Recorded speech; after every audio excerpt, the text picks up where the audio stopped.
பஞ்சாப் மாநிலம் அமிர்தசரஸில் நடைபெற்ற குண்டுவெடிப்பில் காயமடைந்த நபர் மருத்துவமனையில் சிகிச்சை பலனின்றி உயிரிழந்திருக்கிறார். கூடுதல் விவரங்களை வழங்க இணைகிறார் செய்தியாளர் பாரதிராஜா. வணக்கம் பாரதிராஜா.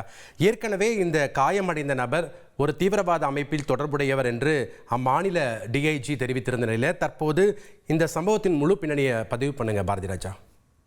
கண்டிப்பாக இன்று காலை 9:30 மணிக்கு அமிர்தசரஸில் இருக்கிற மௌஜா சாலையில பைபாஸ் சாலையில இந்த குண்டுவெடிப்பானது நடக்கிறது. இதுல முதல்ல ஒருவர் தான் காயமடைந்தார் சொல்லப்படுது. ஆனால் இப்போது அதுல 6 பேர் காயமடைந்திருப்பதாகவும் மருத்துவமனையில ஒருவர் சேர்க்கப்பட்டிருந்தார் படுகாயங்களோட. அவர் உயிரிழந்திருப்பதாகவும் இவர் தீவிரவாத அமைப்பை சேர்ந்தவர் என்ற ஒரு தகவலை பஞ்சாப் மாநில எல்லை காவல்துறையைச் சேர்ந்த டிஐஜி தெரிவித்திருக்கிறார். இதுல முக்கியமான தகவல் என்னவென்றால் அவர் ISIS அமைப்பு சேர்ந்தவராக இருக்கலாம், ISI அமைப்பை சேர்ந்தவராக இருக்கலாம் என்ற தகவல் வெளியாகி இருக்கிறது.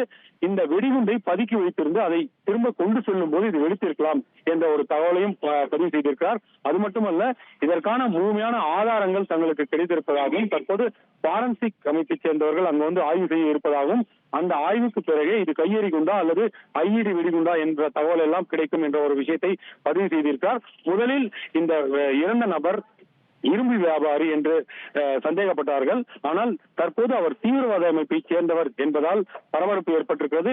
இது போன்று வேறு ஏதேனும் மறைத்து வைக்கப்பட்டிருக்கிறதா என்பதெல்லாம் தற்போது அந்த இடத்தை முழுமையாக தங்கள் கட்டுப்பாட்டில் கொண்டு வந்து அதிகாரிகள் சோதனை நடத்தி வருகிறார்கள். நன்றி பாரதிராஜா உங்களுடைய விவரங்களுக்கு. செய்திகளை உடனுக்குடன் தெரிந்து கொள்ள உடனே சப்ஸ்கிரைப் பண்ணுங்க.